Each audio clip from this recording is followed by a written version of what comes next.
I think kalau semua boleh turun ke Johor untuk MPL macam ni. Terima kasih rakan-rakan media yang buat liputan untuk MPL kali ini.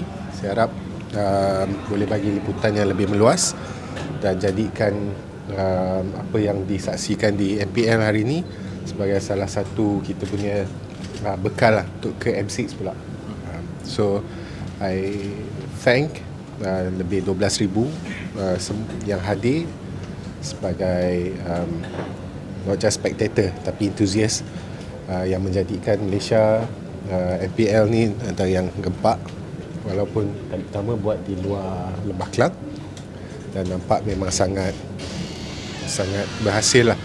So kita yakin menjelang M6 nanti sebagai tuan rumah kita boleh persembahkan satu penganjuran kejohanan yang memorable, yang akan diingati oleh semua yang akan bertanding, bersaing dan bertandang ke negara kita nanti. Okey. Seperti mana yang kita tahu, Datuk Zahid dah mengumumkan 10 juta ringgit daripada 20 juta alokasi bajet 2025 tu untuk stadium e-sport. So mungkin YB boleh macam beri bayangan yang selebihnya tu mungkin macam mana yang akan dibelajarkan untuk menyokong ekosistem e-sukan di Malaysia ni. Tentu sekali kita akan salurkan mengikut keperluan semasa. Macam sekarang kita peruntukkan kepada ESI, terutama sekali menerusi dana isukan KBS, dan itu salah satu cabang untuk kita belanjakan atau untuk kita salurkan sokongan kita kepada pembangunan isukan. Begitu juga sebenarnya turut disalurkan kepada contohnya Badan Sukan Negara untuk persediaan bagi kejohanan dan temasya yang akan datang, mana-mana pasukan yang akan mewakili Malaysia. Untuk stadium, of course kita sangat berterima kasih. Saya ingat dalam tempoh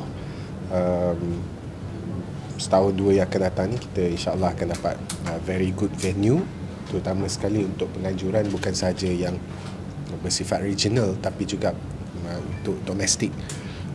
Most importantly, kita boleh fill in our calendars dengan kejohanan-kejohanan e-sukan yang baik, dan semua orang boleh orang kata boleh akses kepada e-sukan dengan lebih baik lah.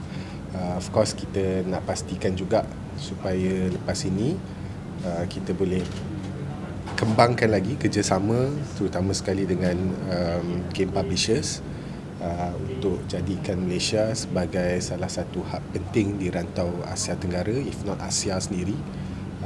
Kita akan adakan juga insyaAllah melalui CSI kerjasama dengan gaming house untuk kita tengok bagaimana cara kita boleh bantu satu sama lain.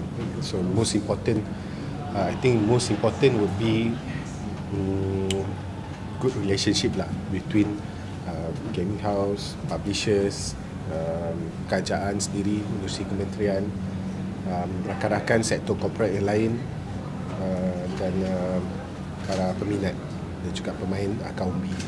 Yang ini semua kita kena make sure semua boleh streamline, semua boleh sedia sekata, and then we can see that isukan e-sport dekat rantau ini kita akan jadi antara yang disegani lah. Kita memang push further untuk isukan jadi salah satu cabang yang boleh bawa banyak kebaikan kepada negara, kepada pembangunan belia dan juga kepada pembangunan sukan dalam negara kita. Terutama kita nampak sekarang juga sudah pun dimulakan oleh banyak pihak, masih di peringkat awal tapi kita dah nampak sedikit sebanyak first few steps, dan kerajaan pun di peringkat Kementerian Belia dan Sukan kita juga sudah pun memulakan the first few steps untuk pastikan kita pasti boleh bawa lebih banyak anak muda untuk ikut ekosistem e-sukan ni secara profesional. Contohnya kita tawarkan CJ-CJ kemahiran menerusi institusi-institusi kemahiran kita, IKBN dan sebagainya. So ini semua adalah saya anggap sebagai salah satu yang banyak membantu juga sebenarnya untuk kita lihat tahap yang sekarang ni kita berada. So sebelum kita tanya level mana kita punya pasukan-pasukan mewakili negara boleh capai, kita juga kena tanya berapa banyak support system yang kita dah pun lay out untuk tengok high performance ni berjaya kat luar sana. YB ada sebut pasal akar umbi tadi. Ya. Dan seingat saya YB ada pernah sebut pasal nak introduce e-sport sebagai aktiviti kurikulum di sekolah. Betul. So itu memang satu perkara yang akan membantulah pembangunan akar umbi. Tapi mungkin YB boleh apa dia punya progress YB?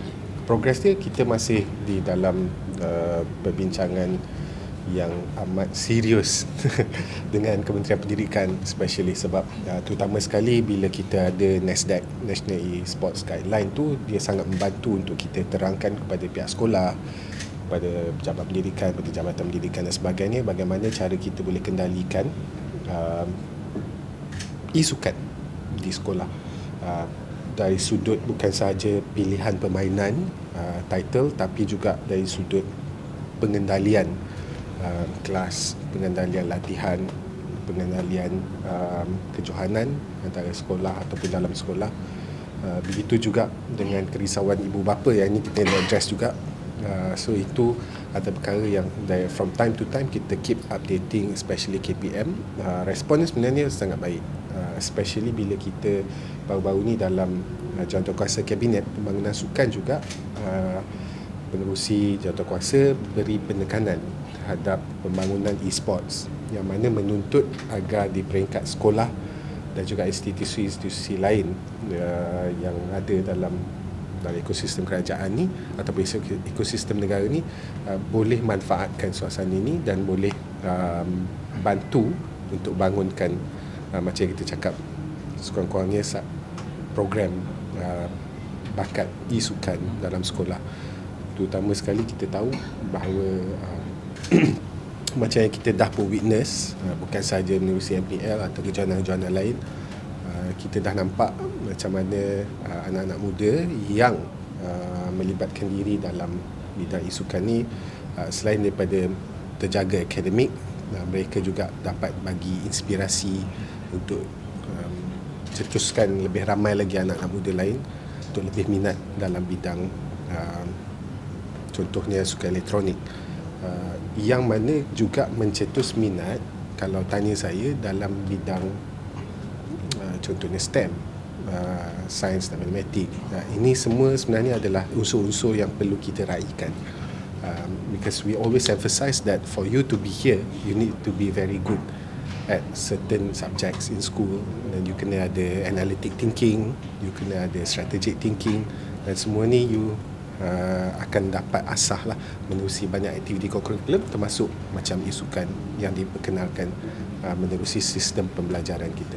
Itu harapan yang kita dah pun kemukakan kepada KPM, dan saya harap tidak terlalu lama lagi kita boleh tengok perkembangan yang lebih substantif lah. Kita pun tak nak terus-menerus cakap masih bincang. Di Johor macam mana? Saya baru sampai juga, sebab hari ni pun MotoGP tadi, so saya baru sampai. Tapi wow, tahniah Johor, tahniah pada semua Mungton dan rakan-rakan yang menjayakan MPL di Johor.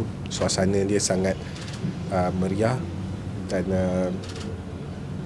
I think kalau semua boleh turun ke Johor untuk MPL macam ni dengan angka yang besar, dengan suasana yang gamat, so saya harap sangat kita boleh turun dalam angka yang lebih besar untuk M6 dan boleh tonjolkanlah kita punya kekuatan dalam e-sport juga. But anyway, all the best to both SRJ dan Vamos. Saya harap peminat-peminat yang ikut daripada day 1 sampai ke hari ini boleh terus menyokong sampai mereka masuk M6 nanti. Baik, Okay. Terima kasih.